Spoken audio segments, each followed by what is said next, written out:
변한 삶의 고백 있는 간증 프로그램 오직 주만이의 김명희입니다. 요즘 지하철을 타면 귀에 이어폰을 꽂고 손에는 휴대전화를 쥔 채 그 조그만 화면만 바라보는 사람들 모습 쉽게 볼 수 있습니다.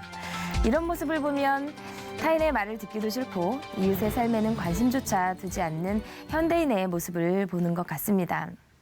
여러분은 지금 무엇을 보고 무엇을 듣고 계시나요? 내가 보고 싶고 듣고 싶어 하는 그것이 무엇인가에 따라서 여러분의 인생이 결정된다고 하는데요. 평생 예수님을 바라보고 하나님의 말씀을 즐겨 듣는 성도 여러분이 되시기를 소망하면서 아름다운 신앙간증 프로그램 오직 주만이 시작하겠습니다. 먼저 이 자리 은혜롭게 채워주신 분들 소개해드릴게요. 춘천 한마음교회 성도님들이십니다. 반갑습니다.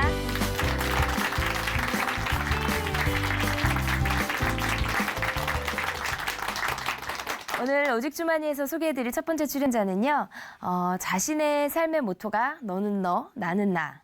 이렇게 각자 자기가 알아서 잘 살면 되지 하는 생각을 가지고 계신 분입니다. 어렸을 때 자매님이 겪은 어떤 사건으로 인해서 이 세상은 결국 혼자 살아가는 거라는 생각을 갖게 됐다고 하는데요. 모든 걸 혼자 결정하고 행동했던 자매님이 하나님을 만나서 어떻게 바뀌셨는지 들려주신다고 합니다. 춘천 한마음교회 장영옥 자매님 박수로 모시겠습니다.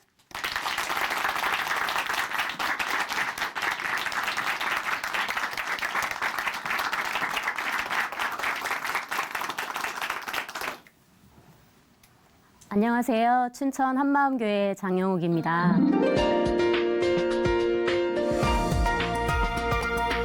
지금까지 저의 삶의 모토는 너는 너, 나는 나, 나만 잘하면 된다였어요. 그러니 사람에게 큰 기대도 없고 깊은 관계를 맺지도 않았는데요. 그러다 부활하신 예수님을 만나 영원한 세계에 눈뜨게 되었고 사람들을 살려야 할 영혼으로 바라보고 깊이 사랑하게 된 간증을 나누려고 합니다. 저희 부모님은 성실하시고 동네에서도 평판이 좋은 분들이셨어요. 이런 부모님을 보고 자라서인지 저도 다른 사람과 부딪히거나 문제가 되는 일은 잘 하지 않았어요. 저의 이런 성격은 초등학교 6학년 때 중학교 진학을 위해 부모님과 떨어져 시내로 나오면서 더 굳혀졌어요.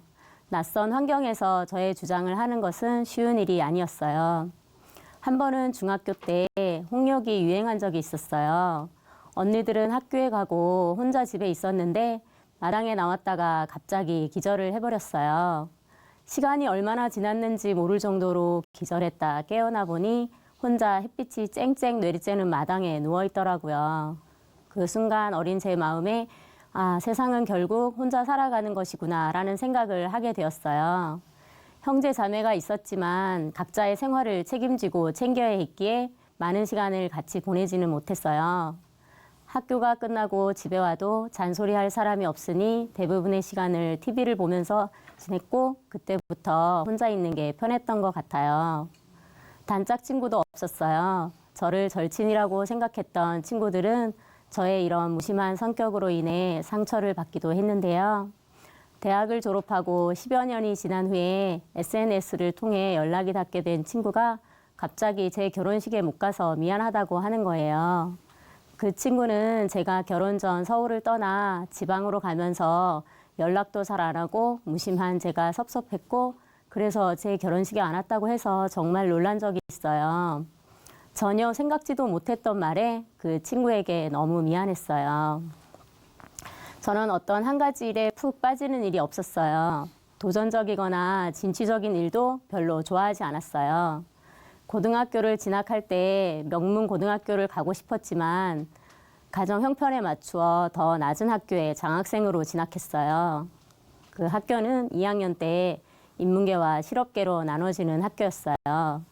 누구도 저에게 실업계로 가라고 한 적은 없는데 더 편해 보이는 실업계로 진학했고 졸업 전에 1등으로 추천서를 받고 은행에 취직이 되었어요. 모두가 부러워하는 은행에 취직이 되었지만 저는 기쁜 건지 행복한 건지 느낌이 없었어요.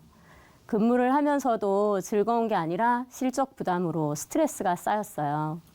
남들한테 아쉬운 소리 하는 걸 싫어했던 저는 부모님께 의논도 하지 않고 대학을 가고 싶다는 핑계를 대고 2년여 만에 은행을 그만두었어요. 대학에 진학하면서 시작된 낯선 서울 생활도 어려운 건 없었어요. 아니, 고향보다 다소 개인적인 서울 사람들이 오히려 편했어요.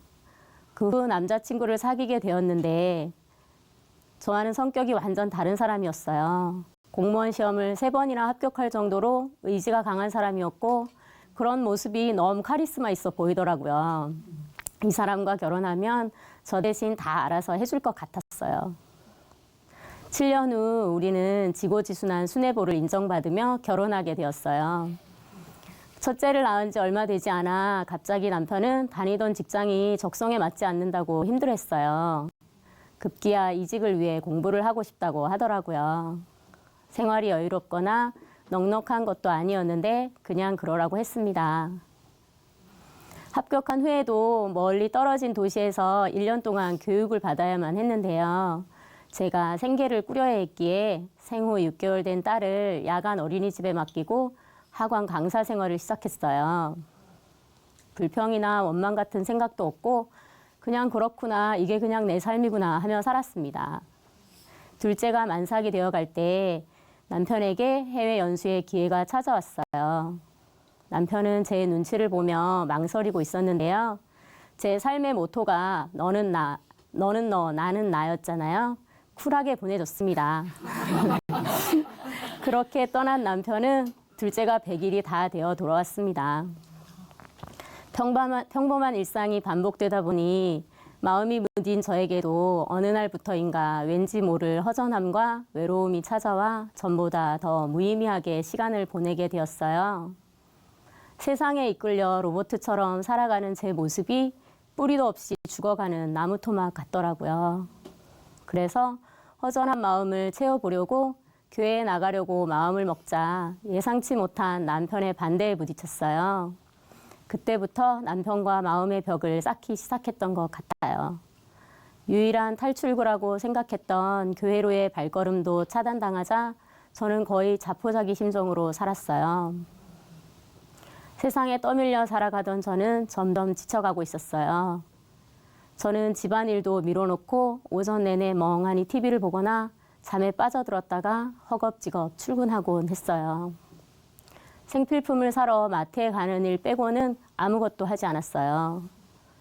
아이들도 점점 사랑스러운 자식이 아닌 귀찮은 존재로 다가왔어요. 저녁은 항상 식당에서 사 먹었고 나중에는 아이들 손에 카드를 들려 혼자 가서 먹고 오도록 했어요. 아이들은 친구들처럼 적당한 선을 갖고 지낼 수 있는 사이가 아니어서 더 힘들었어요. 아이들이 제가 클 때처럼 혼자서 다 알아서 했으면 좋겠는데 부족한 모습이 눈에 보이니까 자꾸 잔소리를 하게 되고 말을 듣지 않으면 짜증을 내고 혼냈어요. 한 번은 딸에게 휴대폰을 사주었었는데요. 신이 나서 이 사람 저 사람에게 전화를 하고 문자를 보내고 하는 거예요. 그러다가 제가 연락하고 싶지 않은 사람에게 연락을 한 거예요. 순간 화가 폭발한 저는 그대로 휴대폰을 부셔버렸어요. 그때부터 딸이 손톱을 심하게 물어뜯는 버릇이 생겼어요. 그때 제가 유일하게 하고 싶었던 일은 어디서든 혼자 있는 거였어요. 가끔은 퇴근을 해서도 차에서 혼자 있다가 집에 올라가곤 했어요. 그럴 당시 제가 일하던 학원이 운영에 어려움을 겪기 시작했는데요. 운영하시는 분이 옆에서 지켜보기 힘들 만큼 스트레스를 많이 받고 힘들어했어요. 그런데 어느 때부터인가 분위기가 바뀌더니 항상 평안하고 기쁜 모습으로 생활하시는 거예요. 궁금해서 여쭤보니 교회를 다니게 되었고 예수님을 마음의 주인으로 모시니 복음으로 기쁨의 삶을 살 수 있게 되었다고 하셔서 놀란 적이 있어요. 그 말이 부럽기도 했지만 한편으로는 이해가 가지 않았어요. 그 후 저는 새로 옮긴 직장에서 동료의 권유로 작은 예배를 드리기 시작했어요. 작은 교회 일꾼이 이 세상은 어둠이고 예수님을 믿지 않는 사람들은 어둠을 사랑해서 복음을 깨닫지 못한다고 하시는 거예요. 순간 왜 다 어둠이지? 이 세상은 악한 것도 있지만 선한 것도 있는데 선한 부분도 어둠이라는 것이 이해가 가지 않았어요. 지금껏 저는 돈, 권력, 쾌락을 쫓아 살지도 않았고 남에게 큰 피해를 준 적도 없으니 제 행위가 악하다고 생각하지도 않았고 그러니 어둠을 사랑한 게 아니라고 생각했어요. 그런데 요한복음에 빛이 세상에 왔을 때 사람들이 자기 행위가 악함으로 빛보다 어둠을 더 사랑한 것이니라는 말씀을 듣게 되었어요. 그동안 신앙 문제로 인해 갈등이 있을 때마다 낙심했고 가정에 불화가 생기는 것이 두려워 세상과 타협하며 살았는데 이런 저야말로 제 마음에 비치신 예수님을 두기 싫어하고 세상 평안함과 제 욕심을 쫓아 살던 어둠을 사랑한 자였음이 깨달아졌어요. 그러던 어느 날 저에게 죽음이 실체가 되는 일이 일어났어요. 시어머니가 돌아가시기 얼마 전 하루라는 시간을 단둘이 지낼 기회가 있었는데요. 저는 어머니에게 복음을 한마디도 전하지 못했고 그 후 지병으로 병원에 입원해 계실 때도 복음을 전할 시간이 충분히 있었지만 전혀 전하지 못했어요. 어머니가 싫어할 것 같다는 생각에 지금은 안 되고 나중에 기회가 있겠지 하고 생각했어요. 하지만 그 기회는 다시 오지 않았어요. 당뇨 합병증이 악화되어 중환자실에 들어가신 지 하루 만에 돌아가신 어머니를 보며 눈물로 후회했지만 소용이 없었어요. 예수님의 죽음 앞에서 죽음이 두려워 도망갔던 제자들의 자책하던 모습이 바로 나의 모습이었어요. 그런데 예수님은 이런 제자들을 위해, 아니 나를 살리시려고 죽고 부활하신 거예요. 부활하신 예수님을 만난 후 죽음도 두려워하지 않고 순교한 제자들의 삶을 통해 너무나 확실한 부활의 증거를 보여주셨는데도 난 느낌이 없어요. 난 그냥 이대로 살래요. 난 살만해요 하며 내가 내 인생 주인 노릇하고 있었던 거예요. 내 인생은 내 것이고 예수님은 그냥 예수님의 일을 하세요 하고 있는 악한 모습이 비춰졌어요. 기도 중에 예수님이 내가 너를 살리려고 죽고 부활했다. 그런데도 믿지 못하느냐? 그런데도 내가 너와 상관없느냐고 물으셨어요. 죄송합니다, 예수님. 죄송합니다. 제가 예수님을 믿지 않았어요. 나는 나, 예수님은 예수님, 아무 상관없이 살면서 세상 평안함을 쫓아 살던 내가 바로 예수님을 십자가에 못 박은 자였어요. 예수님은 나를 살리시려고 나와 똑같은 몸으로 오셔서 십자가에서 모든 피를 쏟는 고통 가운데 죽으셨는데 나는 내가 주인 되어 한 영혼을 위해 아무것도 하지 않았던 거예요. 부활하심으로 확실한 증거를 보여주셨는데도 내가 본 게 아니니까 하는 악한 마음을 품고 있던 자였어요. 저는 예수님을 하나님으로 저의 주인으로 믿지 않은 죄를 회개하고 부활하셔서 지금도 살아계신 예수님을 제 마음의 진정한 주인으로 모셔드렸습니다. 아멘.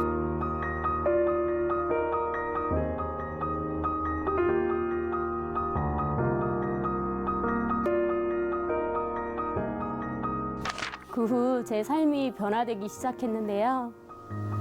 그동안 어차피 혼자가 편하다는 생각에 너는 너, 나는 나 선을 긋고 살던 제가 이제는 나는 너이고 너는 나가 되었습니다.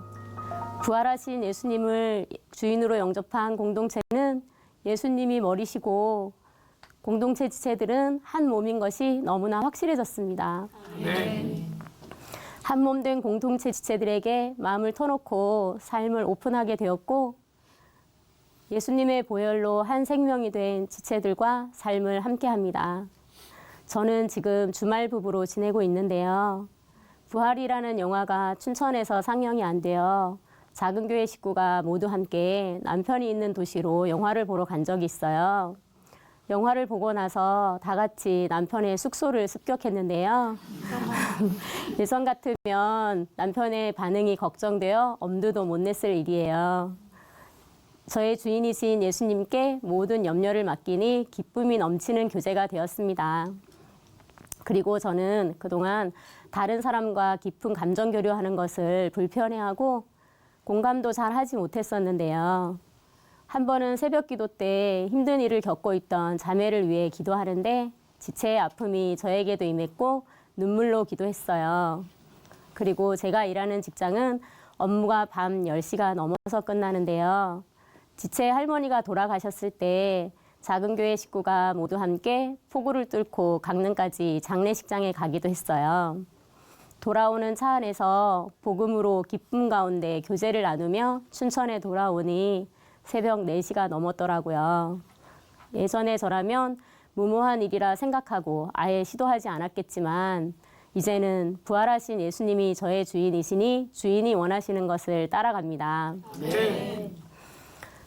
직장에서도 내 일만 제대로 하면 된다는 생각에 다른 사람의 일에 신경을 쓰지 않았었는데 예수님이 주인 되신 한 몸이라 생각하니 사소한 일에도 마음이 쓰이고 기쁨도 슬픔도 함께 나누는 가족이 되었습니다. 또 저를 힘들게만 하고 짐 같다고 생각했던 아이들이 이젠 저의 믿음의 동역자가 되었어요. 수년간 모든 손톱이 반쪽만 남을 정도로 물어뜯던 딸아이는 이제는 매니큐어를 사달라고 해요. 사춘기에 접어든 아이들은 여전히 부족하고 때로는 이해가 안 가는 행동으로 저를 힘들게 해요. 하지만 이제는 예전처럼 분을 내거나 무조건 저의 생각을 강요하지 않아요. 갈등이 있을 때 세상 가치관을 내세워 혼내지 않고 저의 주인이신 예수님께 기도로 의뢰합니다. 아이들의 주인도 제가 아닌 예수님이기 때문에 저는 청지기로서 예수님께 받은 사랑으로 아이들을 양육하고 있어요. 그리고 저는 요즘 주변 사람들에게 기회가 될 때마다 복음을 전하고 있는데요. 치과에 갔을 때 담당 간호사에게 부활 책자를 주면서 복음을 전했고 학원에서도 기회가 될 때마다 아이들에게 복음을 전하고 있어요. 요즘은 친구 관계에 어려움을 겪는 아이들이 많이 있는데요. 한 여자아이가 욕도 많이 하고 위압적인 태도여서 동생들이 무서워하는 아이가 있었어요. 예전 같으면 그 아이의 행동을 꾸짖고 끝났겠지만 이제는 그 아이가 왜 그런 말과 행동을 하는지 들어주고 부활하신 예수님을 전하고 예수님을 주인으로 모시는 기쁨과 평강에 대해 말해줍니다. 그동안 저는 다른 사람과 깊은 관계 맺기를 부담스러워하고 거추장스럽다고 생각하며 살았었는데요.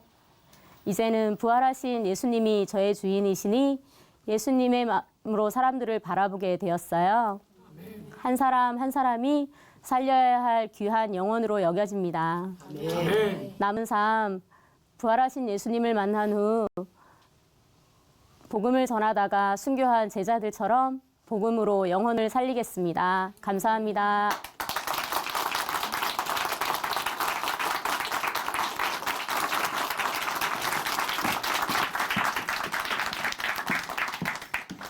네, 간증 감사합니다.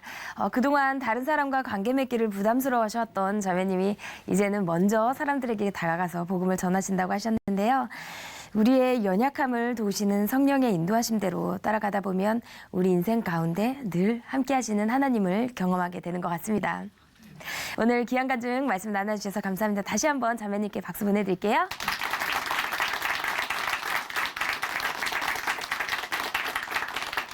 아름다운 믿음의 고백으로 하나님의 은혜를 나누는 오직 주만이 오늘 두 번째 출연자를 소개해드리겠습니다. 이제 나오실 분은요. 본래 선교사까지 생각하실 정도로 신앙생활에 열심이셨다고 합니다.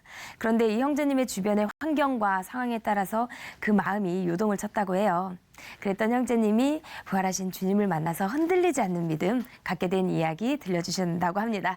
함께 모셔보도록 하겠습니다. 춘천 한마음교회 김수현 형제님 박수로 모시겠습니다.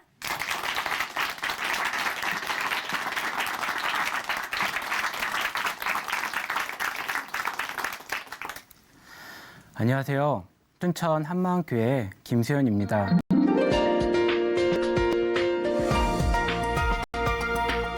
저는 선교사까지 생각할 정도로 신앙생활에 열심이었는데요. 그런데 막상 환경과 상황이 힘들어지면 교회를 들락날락했어요. 그랬던 제가 확실한 증거, 부활을 통해 흔들리지 않는 믿음을 갖게 된 이야기를 나누려고 합니다. 저는 3남 1녀 중 막내로 태어났어요. 크면서 싸움이나 말썽 한번 부리지 않은 착한 아들이었는데요. 어머니의 부탁으로 고등학교 때 예배를 한번 참석한 적이 있었는데요. 5분도 안 됐는데 얼마나 갑갑한지 견딜 수 없더라고요. 사람들의 시선이 창피했지만 긴 의자를 발로 밟고 점프해서 도망치듯 밖으로 나와버렸습니다. 그 다음부터는 어머니든 친구들이든 한 번만 가자고 아무리 부탁을 해도 들은 척도 하지 않았습니다. 그러다 다시 교회를 가게 된 건 대학을 떨어지고 나서였어요. 같은 반 친구가 제가 너무 힘들어하니까 제게 예수님을 전해주었는데 순간 예배를 드리고 싶다는 마음이 생기더라고요. 예배를 드리는데 예전과 다르게 힘든 마음이 편해지는 거예요. 사람들이 이래서 교회 가는군가 싶었어요. 저는 곧바로 다음 날부터 아침 일찍 교회를 가서 저녁 늦게나 집에 들어왔는데요. 어머니는 너무 열심히 다니는 저를 걱정하시더라고요. 저는 오히려 매일 교회를 가지 않는 어머니가 이상해 보였습니다. 그러다가 원치 않던 지방대학에 가게 되었는데요. 입학 후에도 열심히 새벽 예배나 대학부 모임에 참석했어요. 하루는 공부는 뒷전이고 놀기만 했던 고등학교 동창을 우연히 캠퍼스에서 만나게 되었는데요. 그런데 너도 여기 다녀? 묻는 거예요. 저는 순간 너무 창피하고 속이 상했어요. 이 대학에 올 거였으면 뭐하러 그렇게 열심히 공부했지? 하는 생각이 계속 저를 괴롭혔어요. 교회를 가도 해결이 되지 않았습니다. 답답함을 풀 길이 없어 결국 술과 담배를 하게 되었는데요. 순간이지만 속이 확 풀렸거든요. 그런데 교회에서는 술과 담배를 못하게 하잖아요. 그래서 더 이상 교회를 다니기가 싫었습니다. 그래서 교회에 가지 않게 되었고 제 마음에 평강을 준 술과 담배에 푹 빠져 살게 되었습니다. 그러다 군대를 가게 되었는데요. 신병교육대에서 종교활동을 안 하면 조교와 함께 청소를 한대요. 그래서 처음에는 담배를 주는 천주교로 갔습니다. 졸려 죽겠는데 잠들만 하면 자꾸 일어나라는 거예요. 확 짜증이 나더라고요. 내가 다시 노나봐라. 담배 한 대 딱 피우고 그 다음 주에는 초코파이를 주는 교회로 갔습니다. 찬양을 하는데 분위기가 대형 노래방 같았어요. 같이 소리 지르니까 속이 다 시원해졌어요. 끝나고 초코파이 하나를 주는데 와, 얼마나 맛있는지 초코파이가 이렇게 맛있었구나. 찬양과 초코파이가 교회에 대한 저희 마음을 단번에 바꿔줄 줄은 꿈에도 몰랐습니다. 그때부터 전역할 때까지 예배를 빠지지 않고 다녔는데요. 정말 뜨거웠어요. 저는 혹한기 훈련, 유격 훈련을 받을 때도 예배를 빠지지 않았고 전도도 정말 열심히 했어요. 상병 선임 때가 되니 어느덧 제가 전도한 후임병이 30명이 넘어갔어요. 그때쯤 저는 자연스럽게 군종을 하게 되면서 9개월간 예배를 인도하기도 했습니다. 대학생 때 술과 담배 때문에 교회를 떠났는데 이제는 거꾸로 교회를 다니다 보니 술과 담배가 떠났습니다. 전역 후 저는 하나님을 더 깊이 알고 싶어서 신학대를 갈까도 생각해보고 선교사가 될까도 생각해봤어요. 하지만 막상 대학을 다니니 세상에서 성공을 하고 싶더라고요. 그래서 회계사를 준비하게 되었어요. 공부에 집중하다 보니까 자연스럽게 예배에 소홀하게 되면서 뜨겁던 마음이 식어졌어요. 그렇게 1년을 열심히 공부했지만 갑자기 몸이 아파서 공부를 그만두게 되었어요. 이런 상황이 너무 속상하고 한편으로는 창피하기도 해서 다니던 교회에서 도망치듯 나오게 되었습니다. 그렇게 방황하다가 후배의 소개로 한마음교회를 가게 되었어요. 목사님은 보이는 세계와 보이지 않는 세계가 있다고 하시며 칠판에 천국, 지옥, 세상 그림을 그리셨는데 성경이 한눈에 들어오더라고요. 그렇게 하나님을 알고 싶었는데 알고 보니 예수님을 통해 하나님을 알게 하셨더라고요. 저는 성경대로 이루어진 부활의 증거를 통해 예수님이 바로 이 땅에 오셨다 가신 하나님이심을 알게 되었어요. 그리고 이분의 십자가의 사랑에 더욱 감격하며 열심히 신앙생활을 하게 되었어요. 그러면서 직장도 구하게 되었고 지금의 아내도 만나 2 자녀까지 하나님께서 주셨습니다. 그러다가 더욱 하나님의 일을 하고 싶다는 생각이 커져서 직장을 그만두고 대학생들을 양육하고 전도도 함께하고 훈련도 함께 받으며 지냈는데요. 정말 예전부터 원했던 삶이었기에 잘하고 싶은 마음이 가득했어요. 하지만 하나님께서 원하시는 길이면 부모님도 아내도 기뻐해주고 모든 일이 다 잘 될 거라 생각했는데 오히려 현실은 반대였어요. 육아와 사역을 병행하는 저도 직장 생활을 하는 아내도 피곤의 연속이었고 사소한 일에도 다툼이 잦아졌어요. 그리고 같이 교회를 다니시던 부모님조차도 직장 생활을 하지 않는 저희 모습을 못마땅해 하시며 고향으로 내려가 버리셨어요. 이런 일을 겪게 되면서 저는 집안 하나도 제대로 다스리지 못하는데 내가 무슨 교회를 하겠나 하는 생각이 들더라고요. 그러던 어느 날 교회 버스를 운전하다가 사고가 났는데요. 지체들이 줄줄이 병원에 다녀오는 모습을 보게 되었어요. 처음에는 부모님, 그리고 아내와 아이들, 이제는 지체들까지 내가 지금 잘못된 길을 가는 건 아닐까? 그냥 있다가는 교회에 더 큰 해를 끼칠 것 같다는 생각이 들었어요. 이런 생각이 계속해서 드니까 집에서 꼼짝도 못 하겠더라고요. 염려가 정말 눈덩이처럼 커졌어요. 그래서 결국 또 교회를 떠나게 되었습니다. 하지만 지체들의 기도와 공고로 다시 교회에 돌아오게 되면서 다시는 이러지 말자 굳게 마음을 먹게 되었어요. 금세 예전의 열심을 되찾은 것 같았어요. 그러다 명절에 고향에 갔는데 외할머니를 요양원에 모셔야 한다는 소리를 듣게 되었어요. 마음이 너무나 아프더라고요. 내가 직장만 그만두지 않았어도 외할머니가 요양원에 가실 일도 없었을 텐데 이런 내가 어떻게 뻔뻔하게 교회를 다닐 수 있나 하는 생각이 들어 결국 또다시 교회를 떠나게 되었습니다. 그리고 몇 년 동안 이런 생활이 반복되었어요. 어느 날 곰곰이 생각해 보았어요. 제 모습이 참 한심해 보이더라고요. 나는 왜 신앙생활이 이럴까? 벌써 몇 번째인지. 게다가 직장도 그만두고 주를 위해 살려고 했는데 어떻게 이런 내가 교회를 떠나게 되었을까? 뭐가 문제인가? 자꾸 뒤돌아보게 되었어요.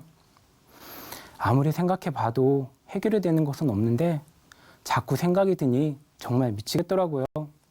너무나 답답했습니다. 그렇게 힘든 마음으로 교회 수련회를 참석하게 되었는데요. 그날도 목사님께서는 늘 듣던 부활의 복음을 전하셨어요. 복음은 이미 잘 알고 있었기에 저는 내 실제적인 문제를 해결해 줄 수 있는 다른 말씀을 기대하고 있었는데 목사님께서는 사도행전 17장 31절 말씀을 선포하셨어요. 하나님께서 예수님을 죽은 자 가운데서 다시 살리신 것으로 모든 사람에게 믿을 만한 증거를 주셨다고 하시면서 이 사건이 천지 창조보다 이 세상의 모든 사건을 합친 것보다 더 큰 사건이라고 하셨어요. 순간 지금 내게 가장 큰 사건은 무엇인가 생각해 보게 되었어요. 내가 직장도 그만두고 주를 위해 살려고 했는데 결국 교회를 떠난 사건인가? 아니면 하나님께서 사람이 되어 십자가에서 죽으시고 부활하신 사건인가? 그 순간 알아버렸습니다. 지금까지 내가 하나님께서 주신 부활의 증거를 붙들지 않고 내 모습을 붙들고 있었고 어떠한 상황이 와도 흔들 수 없는 부활의 증거를 붙들지 않고 언제나 변하는 내 환경과 내 생각 그리고 보이는 모습만을 붙들고 있었다는 사실을요. 그리고 계속되는 말씀을 통해 십자가와 부활의 의미가 제게 새롭게 들리기 시작했습니다. 이를 위하여 그리스도께서 죽었다가 다시 살으셨으니 곧 죽은 자와 산 자의 주가 되려 하심이니라. 네. 로마서의 말씀을 듣는데 보좌 우편에 앉아 계신 예수님이 계속 생각이 났어요. 그리고 이분께서 지금 너희 주인은 누구냐 제게 물으시는 것 같았습니다. 하나님께서는 내가 왜 직장을 그만두었는지, 왜 교회를 떠났는지, 왜 뒤돌아보았는지 묻지 않으셨어요. 오직 한 가지만 물으셨어요. 내가 십자가에서 죽고 부활해서 너희 주인이 되어 주었는데 너는 왜 여전히 내가 주인 되어 살고 있느냐? 부활의 증거를 주었는데도 왜 여전히 내가 주인 되어 수고하고 무거운 짐을 다 짊어지며 살려 하느냐? 내게로 와라. 내가 너를 쉬게 하리라. 하나님께서는 지난날 나의 행위가 아닌 내 마음 중심을 보게 하셨습니다. 직장을 그만두었을 때, 부모님이 떠나셨을 때, 아내와 많이 다투었을 때, 교회를 떠났을 때, 그 모습이 아닌 그 중심을 보게 되었어요. 너의 주인은 누구냐? 저는 이 질문 앞에서 그동안 저의 진짜 문제가 무엇이었는지 알게 되었어요. 하나님 일에 열심을 낼 때도 내가 주인 되어 열심을 냈고, 교회를 떠날 때도 보이는 환경에 따라 내 느낌과 생각대로 움직였어요. 예수님이 나의 주인이신데 지금까지 내가 이분을 믿지 않고 철저히 무시하며 감히 내가 주인 되어 살았다는 것을 깨닫게 되었습니다. 하나님, 잘못했습니다. 주를 위해 살고 싶었지만 실상은 내가 주인 되어 바리새인처럼 살았습니다. 오히려 나의 주인 되신 예수님을 무시하고 배척하며 철저히 내 중심으로 살았습니다. 다시는 내가 주인 되어 살지 않겠습니다. 예수님만이 나의 주인이십니다. 네. 부활하신 예수님만이 영원한 나의 주인이십니다. 네.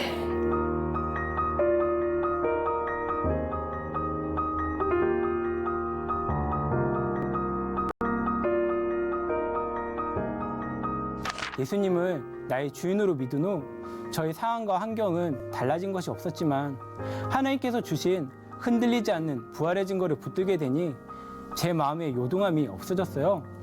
제 마음에 주인 되신 예수님이 살고 계시니까요. 아멘. 그리고 이 세상이 어둠이고 마귀가 생각을 넣어 사람의 인생을 도적질하고 죽이고 멸망시킨다는 것도 너무나 선명해졌어요. 마귀가 환경에 맞게 넣어준 생각 하나를 끊지 못해 흘려보낸 시간이 7년이 되더라고요. 나만을 보았을 때는 그렇게 노력해도 끊을 수 없던 생각이었는데 부활을 통해 예수님이 나의 주인이심을 날마다 붙드니 생각이 끊어지더라고요. 그러면서 예수님께서 이루어주신 것들을 누리게 되며 흔들리지 않는 삶을 살게 되었어요. 내가 주인 되어 살던 나는 예수님과 함께 십자가에 못 박혀 죽고 주를 위해 사는 자로 거듭났더라고요. 주를 위해 사는 것은 내 노력과 결단이 아니라 오직 복음의 능력임을 알게 되며 너무나 감사했어요. 그러면서 저는 다시 이 부활의 복음을 전하게 되었습니다. 하루는 직장에서 한 동생이 제게 사주팔자를 봐주겠다고 하더라고요. 저는 한순간도 망설임 없이 나는 하나님을 믿어서 사주팔자 같은 것은 보지 않는다고 말했어요. 성경에는 세상의 처음과 끝이 다 기록되어 있잖아요. 그리고 사람이 죽으면 천국 아니면 지옥인데 이것도 모르면서 무슨 사주팔자를 보는지 저는 이해가 되지 않더라고요. 어떻게 저걸 믿고 사나 걱정이 되어 오히려 그 동생에게 부활하신 예수님을 전하기 시작했습니다. 새벽마다 기도하며 부활의 복음을 계속 전했는데요. 나중에 이 동생이 사주팔자에서 벗어나서 부활하신 예수님을 영접하는데 너무나 기쁘더라고요. 한 번은 고등학교 동창의 아버지께서 돌아가셨다는 연락을 받았어요. 저는 저녁에 장례식장에 갔는데요. 거기에는 고등학교 동창들이 10명 넘게 와서 술을 먹으며 앉아 있었어요. 그중 한 친구는 제가 고등학생 때 제게 예수님을 전해주던 친구였는데 술을 먹고 있더라고요. 그렇게 신실했는데 어떻게 저렇게 되었을까? 사실 복음을 전할 상황은 아니었지만 저는 그곳에 모인 친구들 앞에서 부활하신 예수님을 전하게 되었습니다. 남들은 고스톱을 치며 밤을 새는데 친구들은 저 덕분에 부활만 듣다가 밤을 꼬박 새웠어요. 얘기하다 보니 어느덧 새벽 예배를 드리는 시간이 되었더라고요. 또 외할머니가 병원에 입원한 적이 있었는데요. 처음에는 외할머니를 찾을 수가 없었어요. 이름을 보고 확인하고 나서야 외할머니라는 것을 알겠더라고요. 뼈만 앙상하게 남은 외할머니를 보는데 아, 정말 부활만이 이 세상에서 산 소망이구나 알겠더라고요. 외할머니에게 예수님의 부활과 천국, 이분이 주인임을 들려드리고 돌아오는데 예수님께서 부활하셨다는 것이 얼마나 감격이 되는지, 죽음 앞에서 소망은 정말 부활밖에 없구나. 부활의 증거를 주심이 너무나 감격이 되었습니다. 저는 지금 교도관으로 일을 하고 있는데요. 교도소 안에서 하루 종일 수용자들과 함께 있다 보면 내가 여기 왜 왔나 후회가 될 때도 많았어요. 영화에서 보면 온몸에 문신한 사람들을 보고 깜짝 놀라잖아요. 그건 많이 안 봐서 그래요. 저처럼 직업상 매일 보면 그것도 무뎌지더라고요. 이런 사람들과 남은 인생을 함께할 생각을 하니 앞이 정말 캄캄했습니다. 그런데 예수님이 제 마음의 주인이시니 생각이 달라졌어요. 이 사람들에게도 복음이 필요하구나. 이제는 기도하게 됩니다. 한 번은 교회를 다녔다는 한 수용자와 얘기할 기회가 있었는데요. 여기에 왜 들어오게 됐냐고 물었어요. 그랬더니 자기가 지은 제목들을 계속 얘기하더라고요. 그래서 예수님을 안 믿어서 여기 온 겁니다. 인생의 주인이 누구죠? 물으니 자기라고 하더라고요. 거 봐요. 내가 주인이니까 내가 생각하고 내가 결정하고 그러다 여기 온 겁니다. 저는 그분에게도 부활하신 예수님을 계속 전했는데요. 하루는 이 수용자가 정말 자기가 주인으로 산 것이 잘못이라 고백하며 회개하고 예수님을 주인으로 영접하게 되었어요. 그리고 얼마 후에 출소하였는데요. 예수님을 주인으로 모신 삶이 참 기대가 되었습니다. 저는 한때 수없이 교회를 떠나 바람처럼 사라졌던 사람이었는데요. 하나님께서 이루어 주신 부활의 증거를 통해 상황과 환경에 따라 흔들리지 않고 부활하신 예수님을 전하는 부활의 증인이 되었습니다.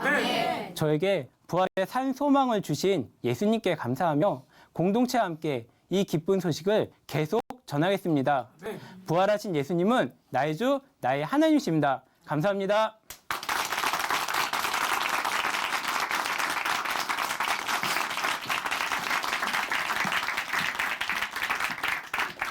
네, 감사합니다. 최소한의 순종에도 기뻐하시며 최선의 결과를 주시는 하나님께 영광을 올려드립니다. 부활의 산소망을 주신 예수님께 감사하면서 형제님의 일터에서 복음을 전하신다고 하셨는데요. 그곳에서 복음을 듣고 더 많은 영혼들이 참 소망이고 기쁨이 되시는 예수님을 만나서 변화된 삶을 사시기를 저희도 같이 기도로 돕겠습니다. 오늘 나와주셔서 감사합니다. 다시 한번 박수 보내드릴게요.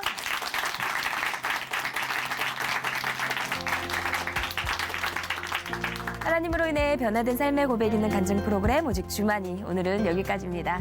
지금까지 함께해 주신 춘천 한마음교회 성도님들 그리고 시청자 여러분 감사드립니다. 오늘 하루도 참 소망이시고 기쁨 되신 예수님과 동행하는 멋진 하루 보내세요. 감사합니다.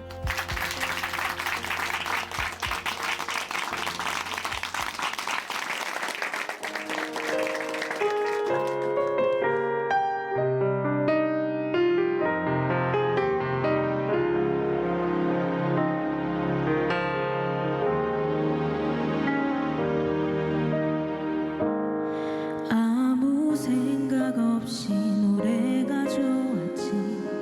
오래된 기억 속에 그 교회에서 낡은 피아노 반주 불렀던 노래들 그 시작이 지금의 모습이